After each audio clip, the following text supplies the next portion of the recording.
pido en el nombre de Jesús, en este momento, Señor, de que toques nuestras vidas, Señor. Ayúdanos, Padre Celestial, a que ahora, Señor, que somos tus hijos y que hemos decidido, Señor, en nuestro corazón servirte, Señor, te pedimos que tú nos ayudes, Padre, y nos fortalezcas para hacer las cosas cada día mejor, Señor, y poder agradarte, Señor. Padre, en el nombre de Jesús, entregamos, Señor, nuestros corazones, Señor, a ti. Señor, fortalécenos, Señor. Ayúdanos, bendito Dios, a seguir peleando la buena batalla de la fe, Señor. Bendice a cada una de las personas que me están viendo en este momento, Señor, y que junto con ellas, Señor, podamos ser un equipo, bendito Dios. Que yo me ponga junto con ellos delante de ti. Que seas tú, Padre Celestial, Señor, el que hable a nuestros corazones hoy. Que todos juntos, Señor, podamos salir edificados, Señor, y que todos juntos podamos salir transformados por el poder de tu palabra, Señor. Padre, Señor, ponemos delante de ti, Señor, nuestras faltas, Señor, y te pedimos, Padre, en el nombre de Jesús, que tú moldees y nos moldees, Señor, cada día, que nos fortalezca, Señor, cada día en fe, Señor, y que, Padre Celestial, nos ayudes, bendito Dios, a seguir en los caminos de justicia, Señor. Gracias, bendito Dios, por tu amor. Bendice este tiempo, Señor, en el nombre de Jesús. Te damos gloria y honra, Señor. Amén. Amén. Hermanos, Dios los bendiga. Es un gozo para mí estar con ustedes otra vez. Los invito a abrir sus Biblias en Romanos capítulo 7, versículo 7. Vamos a hacer un pequeño resumen de lo que hemos visto hasta hoy, o sea, por lo menos los títulos para que recordemos un poquito. Mientras ustedes van abriendo sus Biblias, en Romanos capítulo 7.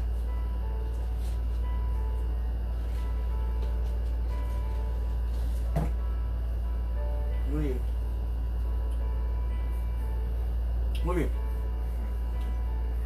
En Romanos capítulo 6, del verso 1 al verso 10, nosotros habíamos entendido, Pablo nos presenta prácticamente que tenemos ahora una nueva identidad en Jesucristo al haber muerto, al haber sido sepultados y al haber sido resucitados por el bautismo.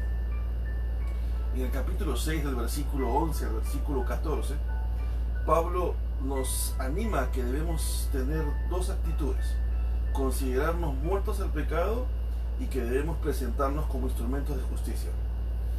Desde el versículo 15 al verso 23, Pablo nos dice de que ya no debemos servir más a nuestro ex amo, que es el pecado, sino que ahora debemos servir a nuestro nuevo amo, que es Jesucristo.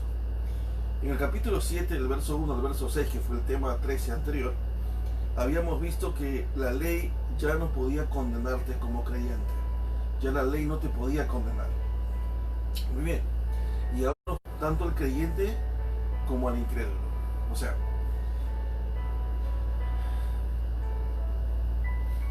hay algo interesante aquí. Yo recuerdo hace muchos años cuando encontré la definición de la palabra liderazgo. La palabra liderazgo no es una palabra bíblica, si bien es cierto la acción de liderar, sí, pero buscando el concepto o el inicio de esta palabra liderazgo, encontré que el líder era aquella persona que podía mirar en otra persona, sistema o cosa, ¿no?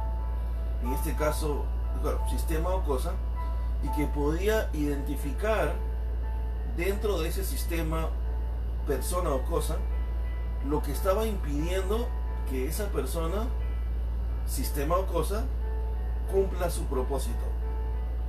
Entonces, liderazgo era que identificaba el problema y lo ayudaba a sacarlo de ahí para que esa persona pueda cumplir el propósito para el cual fue creado.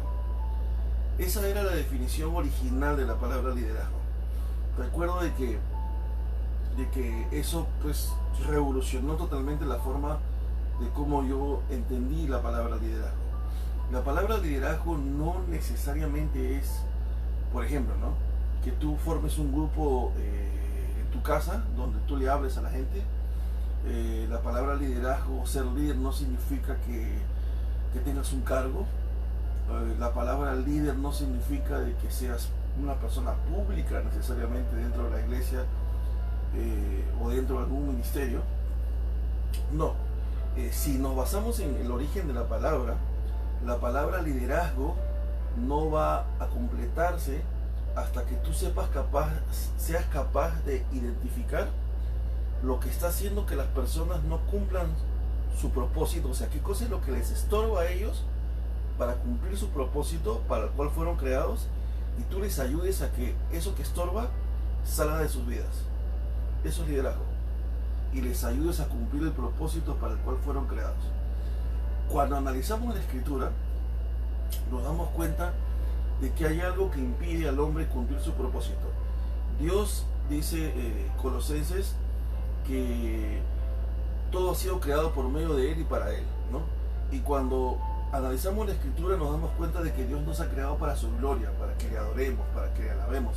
Ese es el propósito nuestro.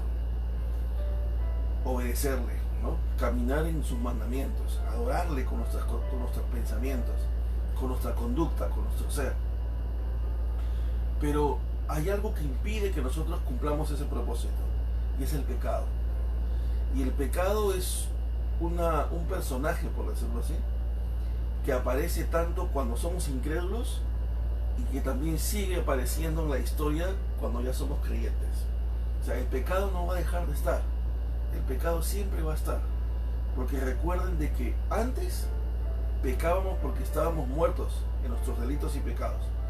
Y ahora vamos a tener la tendencia a pecar porque seguimos teniendo nuestra naturaleza pecaminosa. ¿De qué depende que pequemos menos? De cuánto más tiempo tengamos relación íntima con Jesús, cuánto tiempo más oremos y si dejamos que el Espíritu de Dios tome control. O sea, cuanto más haya de eso, menos pecado va a haber. O sea, sí tenemos la capacidad ahora de pecar menos, de no pecar. Tenemos al Espíritu Santo con nosotros.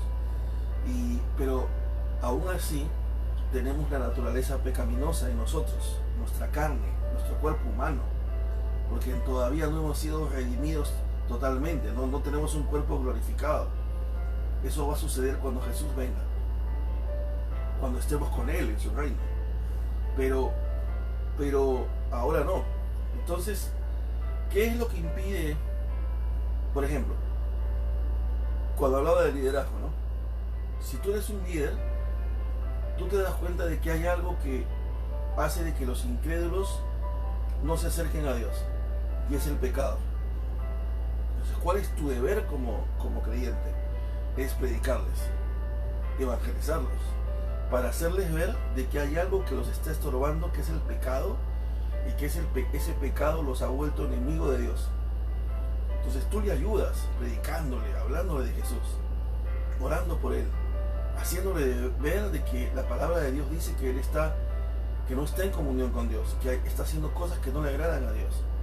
Te has dado cuenta, has identificado que el pecado estorba en su vida y le ayudas. Y cuando esta persona se convierte al Evangelio y ahora es creyente y está creciendo en los caminos de Dios, si tú realmente eres líder de Dios, tú tienes que identificar que ahora esta persona que ahora ya es creyente todavía sigue teniendo el pecado que le estorba para cumplir el propósito para el cual Dios lo salvó. Todos los días nosotros peleamos y tenemos que combatir con el pecado. Si tú realmente eres un líder, tú no te vas a conformar con solamente reunirte con cada uno de ellos y orar sin saber qué es lo que pasa a cada uno, sin saber qué circunstancias está pasando a cada uno, qué problemas tiene. Entonces, si tú realmente eres un líder, tú tienes que guiarlos a que ellos se alejen del pecado. Tienes que guiarlos a que ellos puedan vencer el pecado. Tienes que orar por ellos, tienes que darles palabras de ánimo, fortalecerlos. ¿Me dejo entender? O sea, ser líder no solamente es tener una posición dentro del cuerpo de Cristo, sino es poder involucrarte en ayudar a los miembros a que venzan el pecado, a que se fortalezcan en fe para que venzan lo que les está estorbando, que es el pecado, y puedan cumplir el propósito para el cual fueron creados. Ahora, ¿Por qué estoy haciendo esta pequeña introducción, por decirlo así? Porque lo que vamos a ver ahora es que la ley convence de pecado a los creyentes como a los incrédulos. Nosotros hasta ahora hemos podido entender que la ley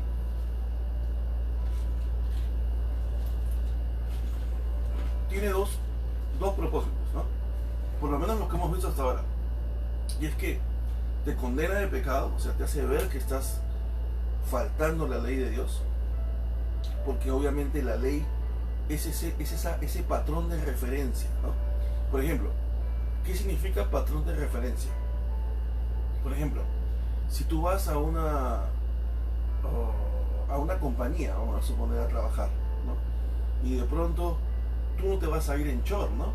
Y a lo mejor vas a ir en sandalias, en short, y con unas pititas aquí, ¿no? Y unas caderas acá. O sea, no estoy diciendo, depende del contexto, ¿no? Si trabajas en la playa quizás estaría bien, ¿no? Alguien dijo una vez que ser elegante no es tener corbata y saco todo el tiempo, sino que la palabra elegante viene de estar vestido de acuerdo a la ocasión, ¿no? A lo mejor en la playa estás vestido perfectamente, pero lo que tú haces es que vas a esa compañía y estás buscando un patrón de referencia. ¿Qué significa? ¿Cuál es la referencia? La referencia es cómo se visten los demás. Y en base a la forma como tú ves que se están vistiendo en esa compañía, ese es tu patrón de referencia. A partir de esa referencia tú empiezas a medir cómo te debes vestir tú.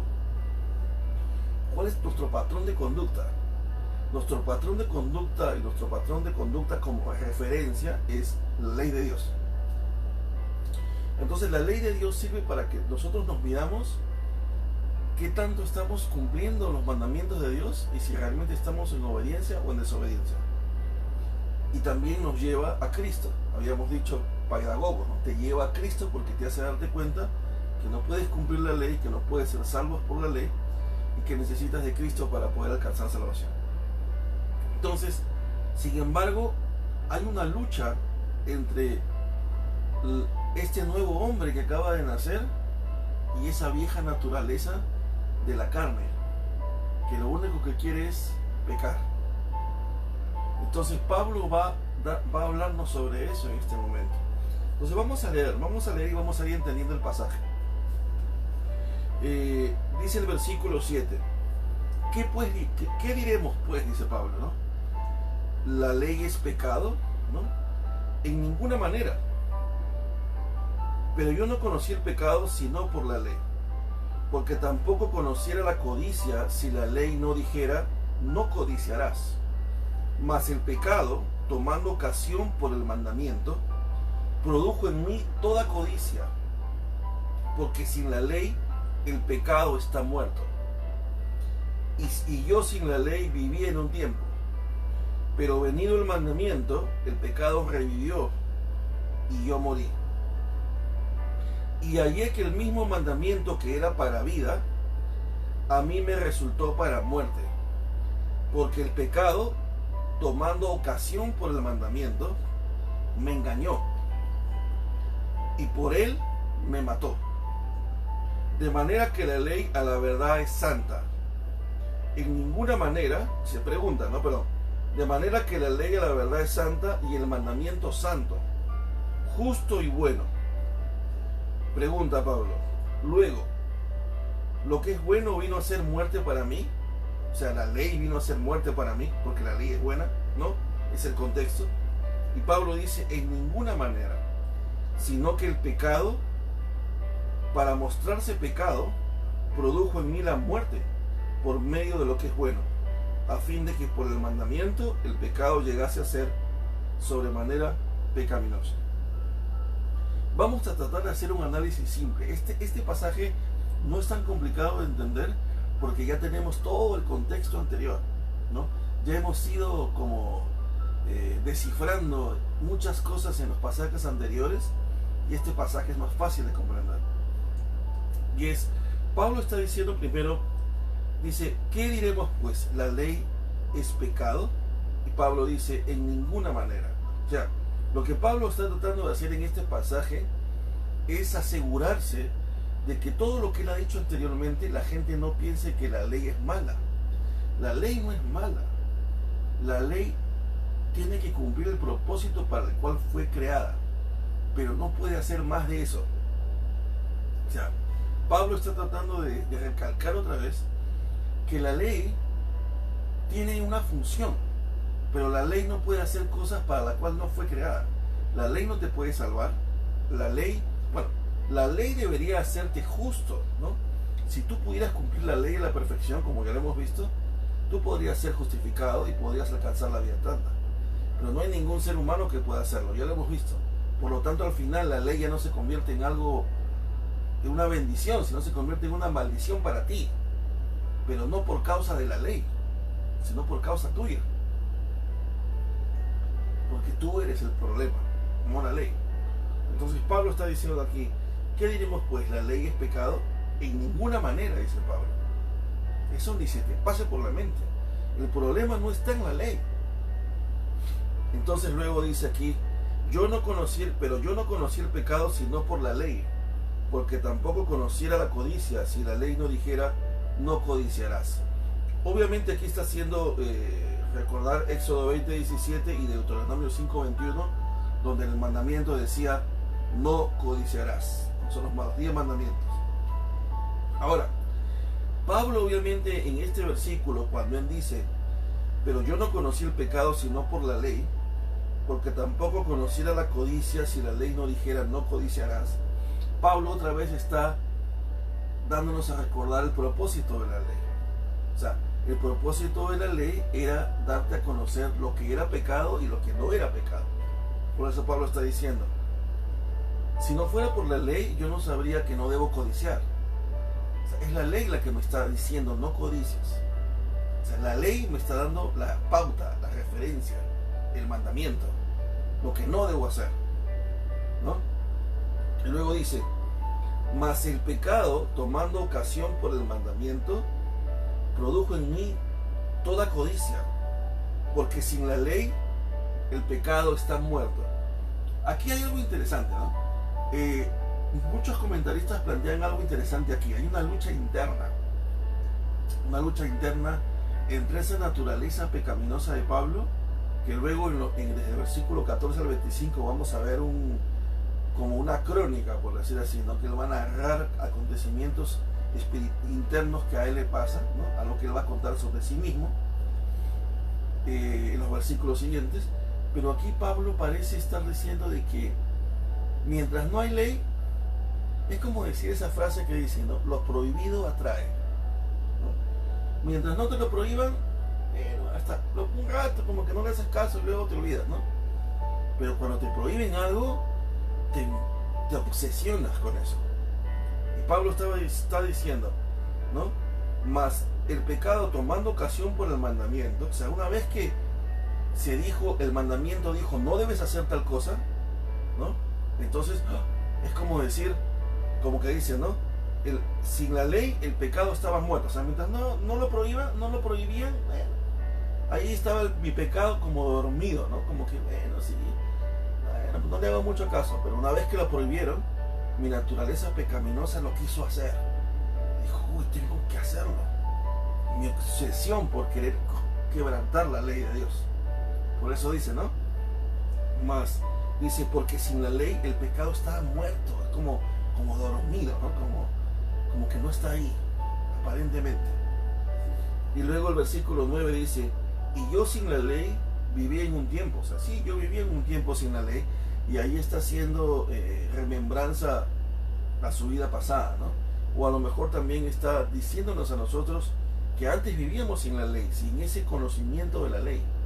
O a lo mejor conocíamos la ley, pero no la comprendíamos, no entendíamos el significado de la ley de Dios, lo que significaba, lo que representaba, lo que Dios quería de nosotros.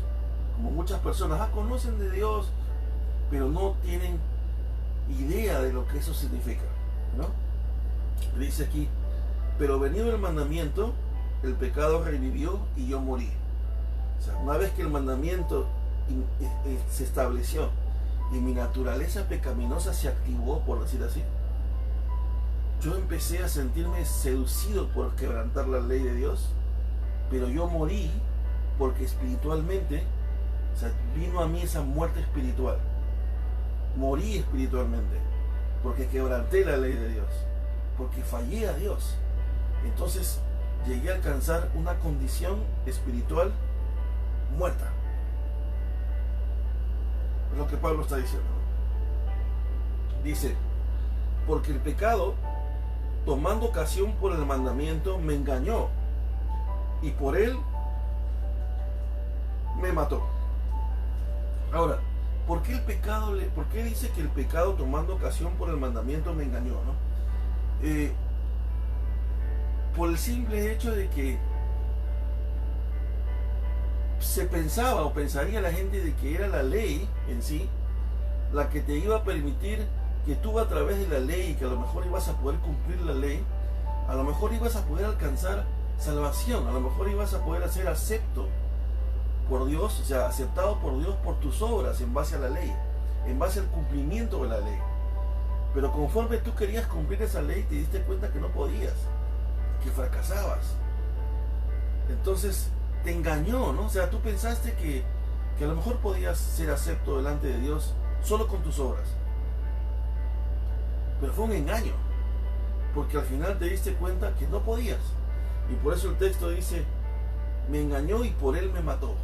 Que al final, en vez de alcanzar vida eterna, de sentirme bien delante de Dios, me sentí culpable y me sentí condenado y morí espiritualmente y me convertí en enemigo de Dios.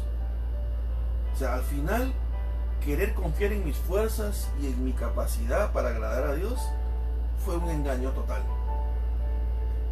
Fue mentira. Porque ningún ser humano puede cumplir la ley. Nadie.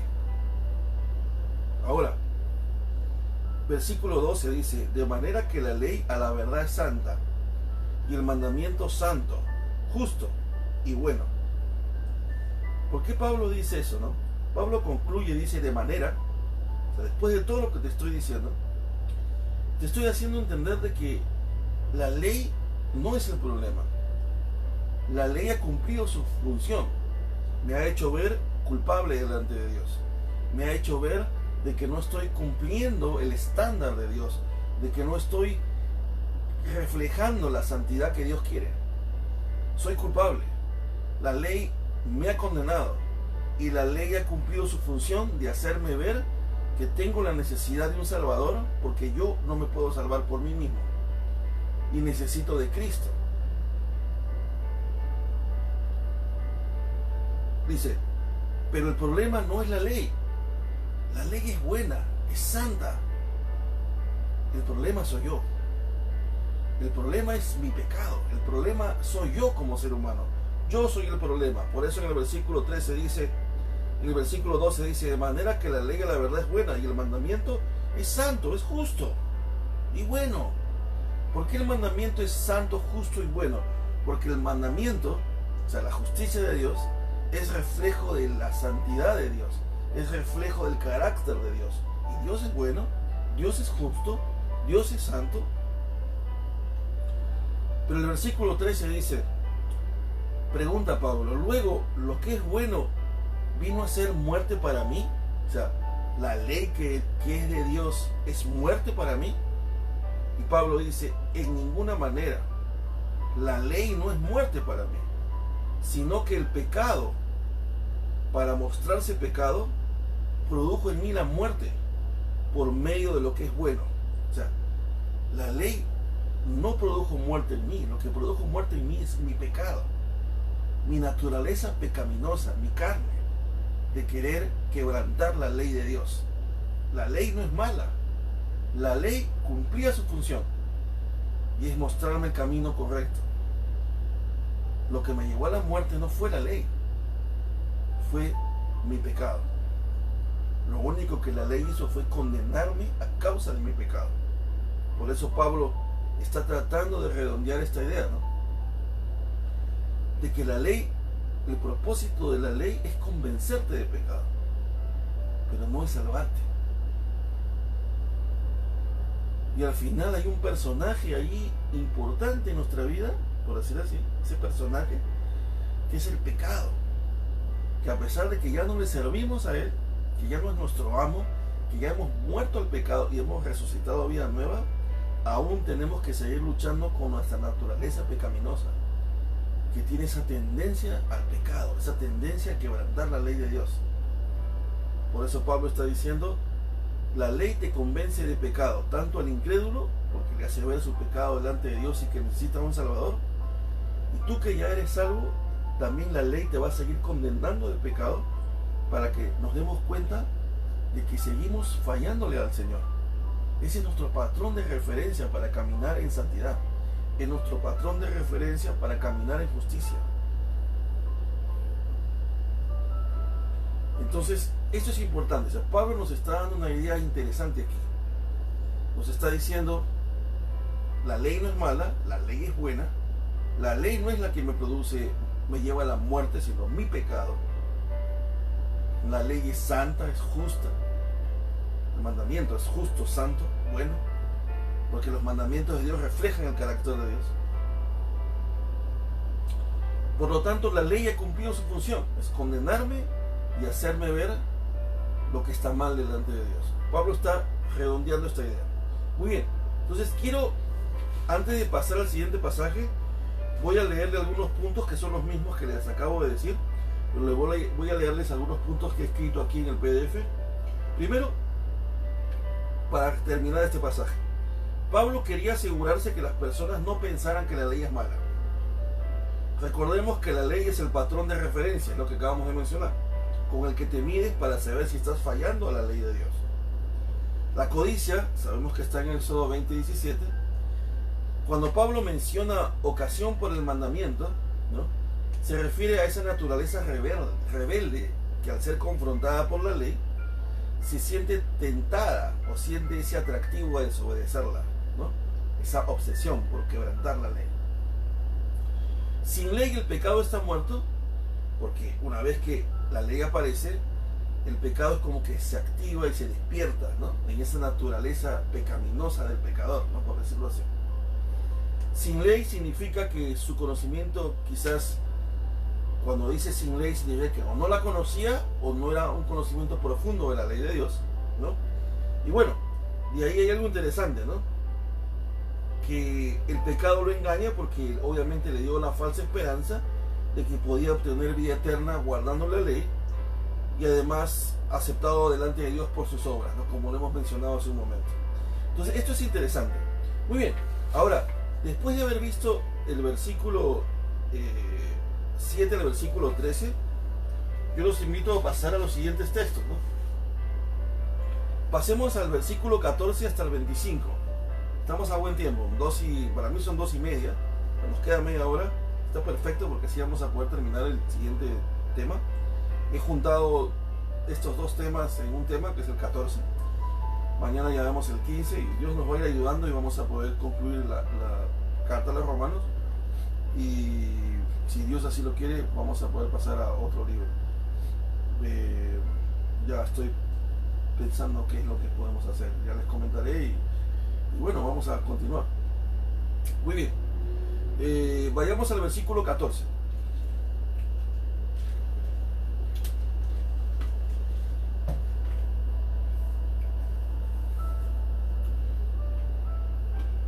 Dice lo siguiente: porque sabemos que la ley es espiritual, dice Pablo, mas yo soy carnal, dice, vendido al pecado. O sea, aquí Pablo va a introducir un conjunto de elementos importantes que necesitamos considerar. Primero, Pablo dice que la ley es espiritual. O sea, como lo habíamos mencionado anteriormente, el problema no es la ley, ¿no? El problema soy yo. Somos nosotros, nuestro pecado, nuestra carne. Entonces Pablo va a hacer una diferencia entre lo que es la ley y lo que soy yo como persona. Y Pablo dice, la ley es espiritual. O sea, la ley es espiritual, mas yo soy carnal. O sea, la ley es espiritual, pero yo soy carnal. Va a ser una confrontación, una comparación entre la ley y nosotros. La ley es espiritual. dice, ¿no? Mas yo soy carnal, espiritual carnal, vendido al pecado, dice, ¿no? Porque lo que hago no lo entiendo. O sea, Pablo va a presentar aquí que hay una lucha intelectual. O sea, ¿por qué intelectual? Porque es como que al final Pablo dice, yo no entiendo qué es lo que está pasando. Yo no entiendo por qué termino siempre haciendo lo malo.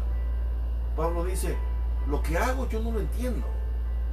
Pues no hago lo que quiero. O sea, mi mente quiere una cosa, mi mente quiere servir a Dios.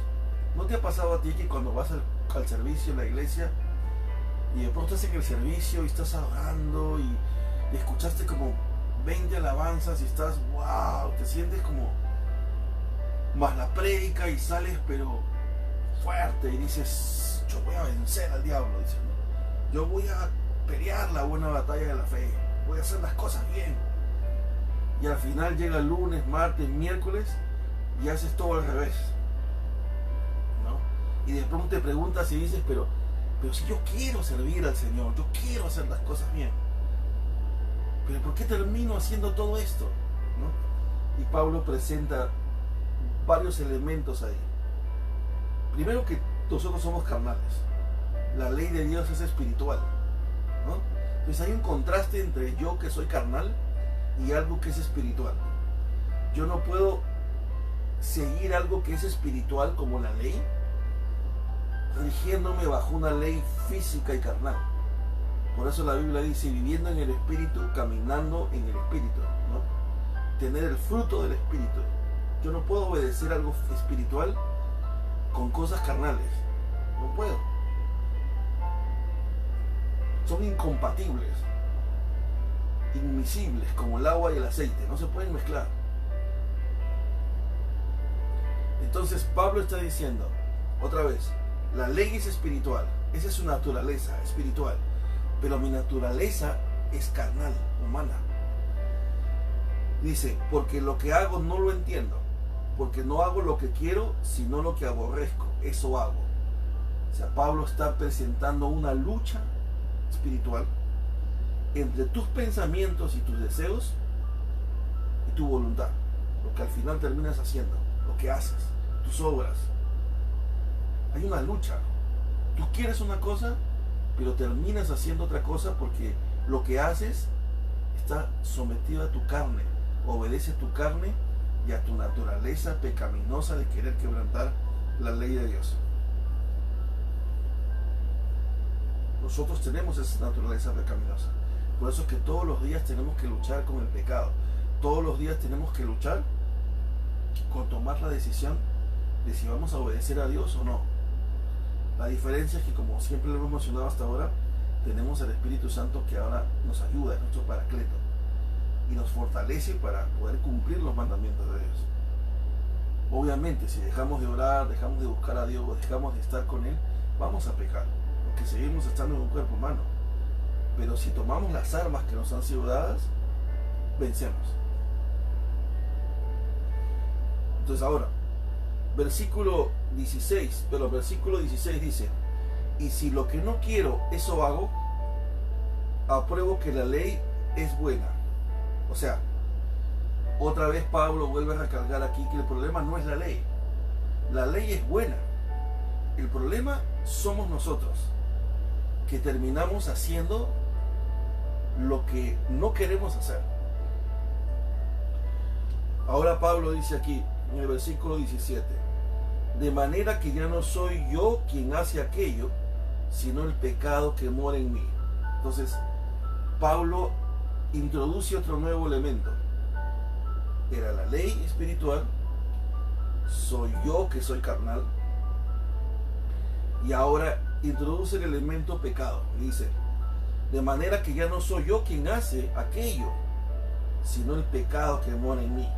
Esa naturaleza, ese nuevo personaje, ¿no? Ese nuevo va a personificar, ese nuevo personaje del pecado que está dentro de mí, el que me lleva a hacer esas cosas.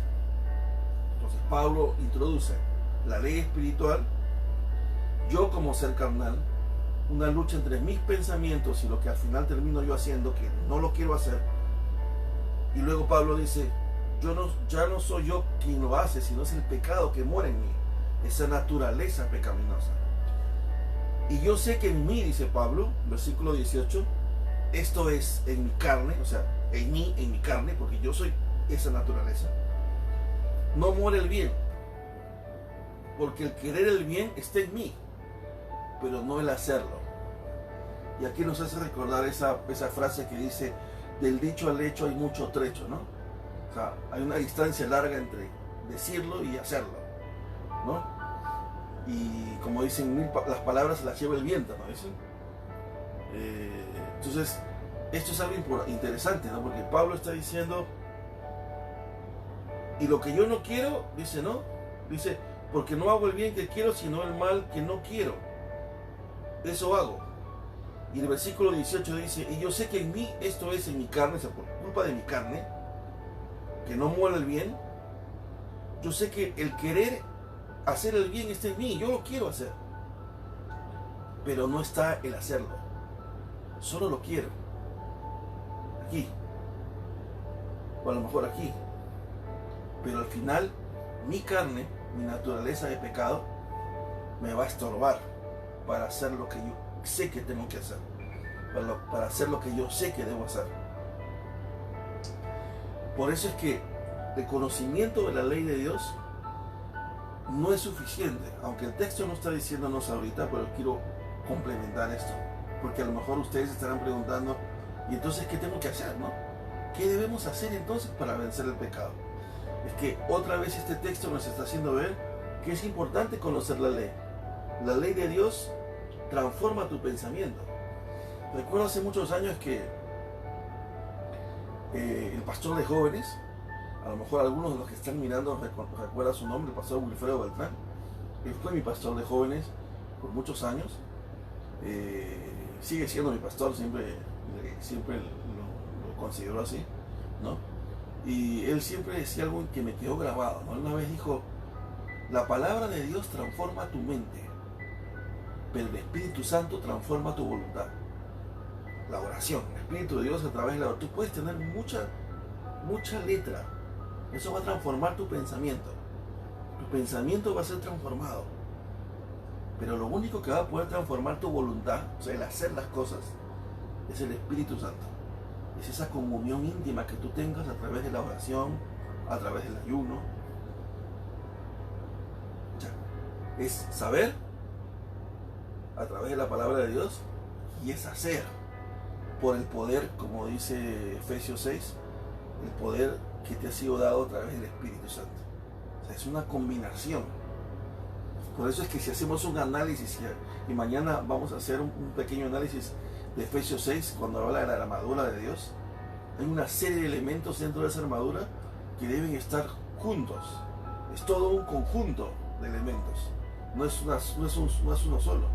Por eso al final dice, y la espada del Espíritu, que es la palabra de Dios, pero anteriormente te menciona otra serie de elementos, ¿no? Entonces es importante entender que es un conjunto de cosas. Muy bien, entonces el versículo 19 nos está diciendo, porque no hago el bien que quiero, sino el mal que no quiero, eso hago. Y si hago lo que no quiero, ya no lo hago yo, sino el pecado que mora en mí. Versículo 21. Así que, queriendo yo hacer el bien, hallo esta ley, que el mal está en mí. O sea, él concluye y dice, hallo esta ley. Y aquí hay algo interesante, ¿no? Cuando está hablando de esa ley, está hablando de algo inviolable, de un principio, ¿no? Hay algo que no puedes negar, hay algo que prácticamente es un principio de vida, por decir así, que existe, ¿no? Y es que el mal está en mí. Hay esta ley, que el mal está en mí. Eso es algo que no puedes negar. Aquel que diga, yo soy 100% bueno, yo soy justo. Por eso Pablo dijo en capítulo 3 de Romanos, dijo, no hay justo ni uno. O sea, nadie puede decir, no, yo soy, tú no sabes, tú no me conoces, soy 100% bueno. No. Por eso Pablo dice, hay esta ley, que el mal está en mí. Primer principio. El mal está en mí y el mal está en ti. Ahora, Porque según el hombre interior, me deleito en la ley de Dios. O sea, en mi hombre interior yo me deleito, en mi espíritu, en mi alma. Digo, Señor, me deleito en tu ley. Pero el versículo 23 dice, pero veo otra ley en mis miembros. Entonces Pablo menciona 4 leyes, por decirlo así. La primera ley es que el mal está en mí, pero está la ley de Dios. Pero luego en el versículo 23 Pablo dice, está la ley de mis miembros, que se revela contra la ley de mi mente, la ley de su mente, ¿no? Y que me lleva cautivo a la ley del pecado. La ley de Dios, la ley de mis miembros, la ley de mi mente, la ley del pecado. Empieza a hablar de 4 cosas importantes, de 4 principios importantes que tenemos que considerar. Somos creyentes, es cierto, hemos sido salvos por causa de Cristo. Hemos aceptado el sacrificio de la cruz. Pero hay 4 cosas importantes que no podemos negar. Es que el mal está en nosotros, es que hay una ley de tus miembros, de nuestra carne, que quiere quebrantar la ley de Dios, que no se quiere sujetar a la ley de Dios, y que tenemos que luchar con este cuerpo, porque este cuerpo todavía no ha sido redimido al 100%, o sea, todavía no hemos, Jesucristo, todavía no estamos con el Señor en su reino, no estamos en ese cuerpo glorificado de la eternidad, ¿no? Todavía estamos en un cuerpo mortal. Está la ley de mi mente, ¿no? Que se revela contra la ley de mi mente. ¿Por qué? Porque tu mente te dice que quieres servir al Señor. Tu mente está llena de la palabra de Dios. Todos los textos están aquí. Esa es la ley de tu mente. Pero la ley de tu carne te dice, quebrántala, rómpela. Te seduce y te dice, desobedece. Y hay una lucha entre la ley de tus miembros y la ley de tu mente. Dice, ¿no? Dice, y esta ley de tus miembros no solo se revela contra la ley de tu mente, o sea, hay una lucha entre tu carne y tu mente, y te dice, mira, tu mente dice, tengo que obedecer a Dios. Tu carne te dice, no, desobedece. Tu mente te dice, tengo que orar.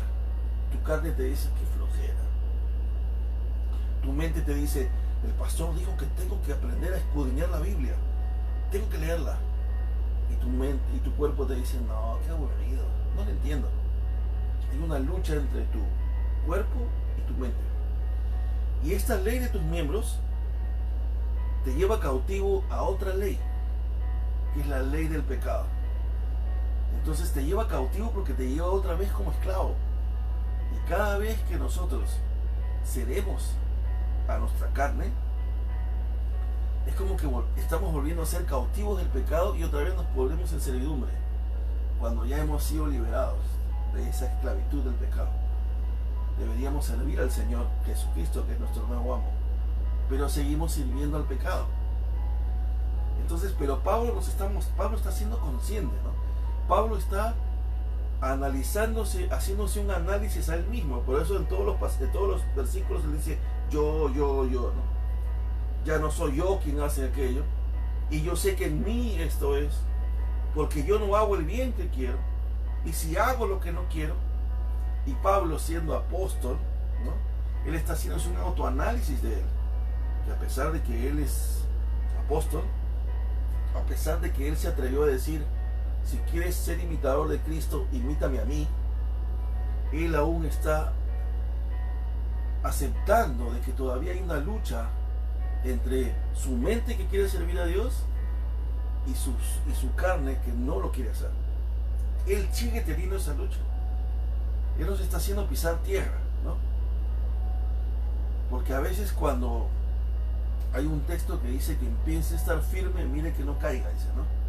A veces cuando estamos en todo, cuando nosotros guiamos nuestro cristianismo en base a la emoción, ¿no? Salimos del servicio emocionados, ¿no? Y a veces, no estoy diciendo que no es hermoso escuchar alabanza, no estoy diciendo eso, ¿eh? Es hermoso, a mí me encanta escuchar alabanza y me encanta orar con alabanza, ¿no? Pero cuando basamos nuestro cristianismo solo en emoción, o sea, lo que trato de decir es, el día que hay alabanzas estás emocionado, Pero cuando te apagan la música, te pones triste. Porque tu cristianismo, a lo mejor en algunos momentos lo estás basando en una emoción. Que es bueno, somos seres humanos, no podemos negar las emociones. No somos robots. Pero nuestro cristianismo debe estar basado en convicciones. No hay música, ok, pero yo sirvo al Señor. Pero a veces cuando salimos emocionados, ¿no? Nos sentimos, pero wow, ¿no? Poderosos, por decirlo así, después de un servicio. Y nos confiamos, ¿no? No estamos conscientes de estos elementos, ¿no? Sí, es cierto, tu mente te está diciendo que vas a servir al Señor y que tienes que honrarle, pero la ley de tus miembros no lo va a querer hacer. Entonces, si nosotros no doblamos rodillas y no buscamos a Dios, vamos a fracasar. O sea, eso va a suceder. Vamos a terminar fracasando. No va a haber forma. Porque hay una ley de nuestros miembros que va a seguir ahí hasta el último día de nuestras vidas. Hasta que tengamos un cuerpo glorificado, como dice la Escritura. Muy bien. Ahora, vayamos entonces al versículo 23, volvamos a leerlo. Porque veo otra ley en mis miembros que se revela contra la ley de mi mente y que me lleva cautivo a la ley del pecado que está en mis miembros, ¿no? Y Pablo dice en el versículo 24, ¿no? Miserable de mí, dice, ¿no? ¿Quién me librará de este cuerpo de muerte? Y esto es interesante, ¿no? Porque estaba tratando yo de pensar a qué se referirá Pablo con eso. ¿Quién me librará de este cuerpo de muerte, ¿no? Y obviamente nuestro cuerpo, al obedecer el pecado y no la ley de Dios, nos lleva a la muerte, ¿no? Porque nos lleva a pecar. Pero trataba de leer un poquito y algunos plantean, ¿no? Es interesante esta idea, ¿no? Porque algunos plantean de que, recuerden que Pablo era de Tarso, ¿no? Saulo de Tarso, ¿no? Y en esas vías de Tarso había una costumbre, ¿no? Cuando un asesino, o sea, una persona asesinaba a alguien, ¿no? Y este era el cuerpo, ese cadáver de la persona que había sido asesinada, había una costumbre en Tarso, ¿no? Agarraban el cadáver y se lo amarraban al asesino. Y ahí lo dejaban, ¿no? Y los amarraban y ahí lo dejaban. O sea, el asesino era condenado a tener el cuerpo, el cadáver consigo, y cuando el cadáver se iba pudriendo, la infección del cadáver iba llegando al otro y el otro se moría, ¿no? Y algunos plantean que si no saben, si es que a lo mejor Pablo en ese momento está recordando esa costumbre de su pueblo, ¿no? Y dice, ¿quién me librará de este cuerpo de muerte, ¿no? O sea, si a lo mejor él se está imaginando que alguien le ha amarrado un cuerpo, ¿no? De muerte, y a lo mejor está él pensando que esa naturaleza pecaminosa es como ese cuerpo que lo amarraban, ¿no? Al culpable, porque bueno, él es el culpable, ¿no? Delante de la ley de Dios, y a lo mejor este cuerpo de muerte lo termina matando él, ¿no? Es algo interesante, ¿no? Me hizo como pensar un poquito en esto, decir, wow, o sea, porque muchas veces uno usa frases que están relacionadas con nuestro contexto, ¿no? Cuando hablamos o escribimos algo, ¿no? A menos que queramos usar un castellano universal, ¿no? Internacional, y es diferente. Pero bueno, ahora, vayamos al siguiente versículo, ¿no? Que dice, miserable de mí, dice, ¿quién me librará de este cuerpo de muerte? Y en el versículo 25 dice, gracias doy a Dios por Jesucristo, Señor nuestro, ¿no? Y ahí podemos ver de que, en el fondo, en esta primera parte del versículo 25, él tiene esa esperanza cuando dice, gracias doy a Dios por Jesucristo nuestro Señor. Porque cuando él dice, miserable de mí, ¿quién me librará de este cuerpo de muerte? ¿No? Viene su Salvador, ¿no? yo sé que no se compara, es un algo interesante, pero que nos va a hacer quizás de una manera risueña, ¿no? Reírnos un poquito, pues como cuando en el Chapulín alguien dice, ¿quién me ayudará? ¿No? Y sale el Chapulín, yo, el Chapulín Colorado. No sé por qué me imaginé eso ahorita, ¿no? Y obviamente pues el Señor no tiene nada que ver con el Chapulín, ¿no? Pero me estoy imaginando la escena, ¿no? Es como que él dice, ¿y ahora quién podrá ayudarme, no? Es como decir, Miserable de mí, ¿ahora quién me librará de este cuerpo de muerte? Y ahora viene su esperanza, ¿no? Gracias, Dios, te doy por el Señor Jesucristo. Él es mi Salvador. Él es el que me va a liberar de este cuerpo de muerte. Él, cuando venga por segunda vez, me va a liberar. Y me ha prometido que me va a llevar a la vida eterna.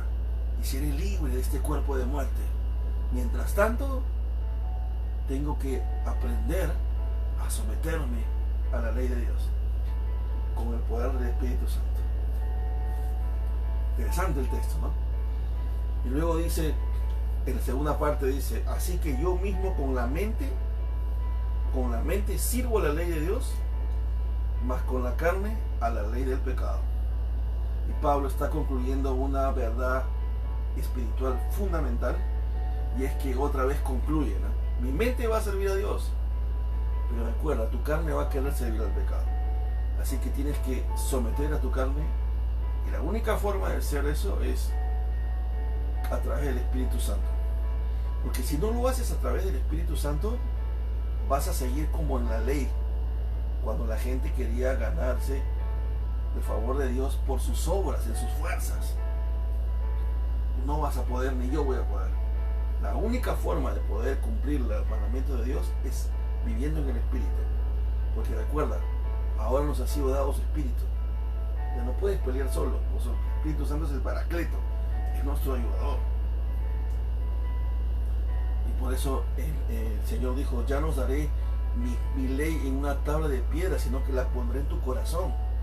Y os daré un espíritu nuevo, dice el Señor. Os daré de mi espíritu. Entonces hay una diferencia total. No podemos caminar, como dicen los versículos anteriores, en el régimen del antiguo de la letra, sino en el nuevo régimen del espíritu. Es lo que Pablo está diciendo. O sea, hay una verdad. Tu carne va a querer obedecer al pecado y tu mente va a querer obedecer la ley de Dios. Eso tienes que tenerlo claro. Yo tengo que tenerlo claro. Eso no va a dejar de ser hasta que nos vayamos en la segunda venida de Cristo. Pero la única forma de vencerlo es caminando en el Espíritu. Por eso nos ha sido dado el Espíritu Santo. Hermanos, creo que esa es una verdad espiritual. Déjenme leer algunos puntos. Bueno, algunos puntos los van a poder ver ustedes ahí. Es lo mismo que hemos hablado ahora en realidad. Hay algunos textos que quiero terminar con ustedes, como por ejemplo Gálatas 5:24, que dice, pues los que son de Cristo Jesús han crucificado la carne con sus pasiones y deseos. Gálatas 5:19-21 dice, ahora bien las obras de la carne son evidentes, las cuales son la inmoralidad, la impureza, la sensualidad, la idolatría, la hechicería, las enemistades, los pleitos, los celos, los enojos, las rivalidades, las disensiones, las envidias, las borracheras, las orgías y cosas semejantes, con las cuales os advierto, como ya lo he dicho antes, que los que practican tales cosas no heredarán el reino de los cielos.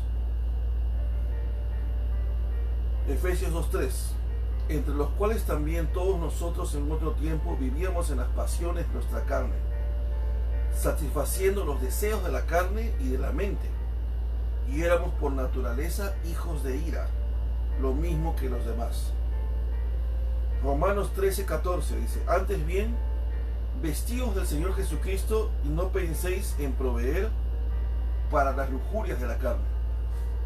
Gálatas 6:12-13, los que desean agradar en la carne tratan de obligaros a que os circuncidéis, simplemente para no ser perseguidos a causa de la cruz de Cristo, porque ni aun los mismos que son circuncidados guardan la ley, mas ellos desean haceros circuncidar para gloriarse en vuestra carne.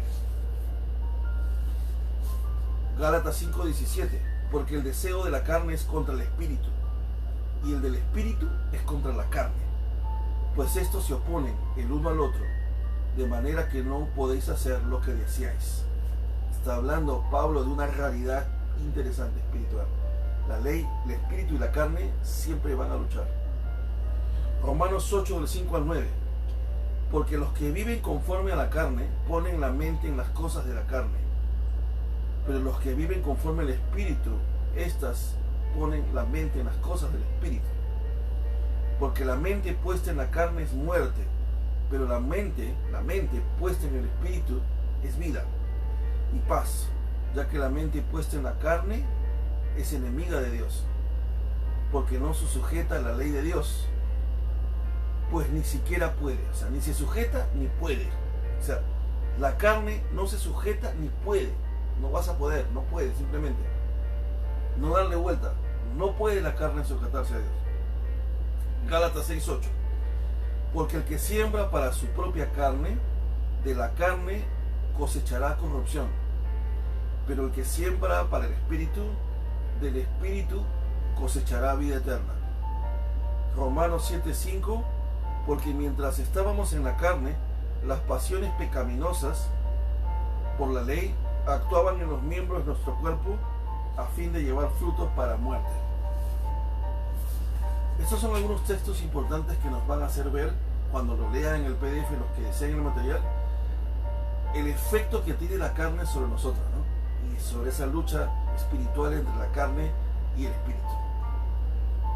Perfecto, estamos a tiempo. Espero que este pasaje haya sido de mucha bendición para ustedes. Nos ha enseñado verdades espirituales importantes, ¿no? Y que Dios nos ayude a que en medio de esta lucha entre nuestra carne y nuestro espíritu, entre nuestra mente y nuestros miembros, ¿verdad?, podamos tener victoria, ¿no? Y que la única forma de tener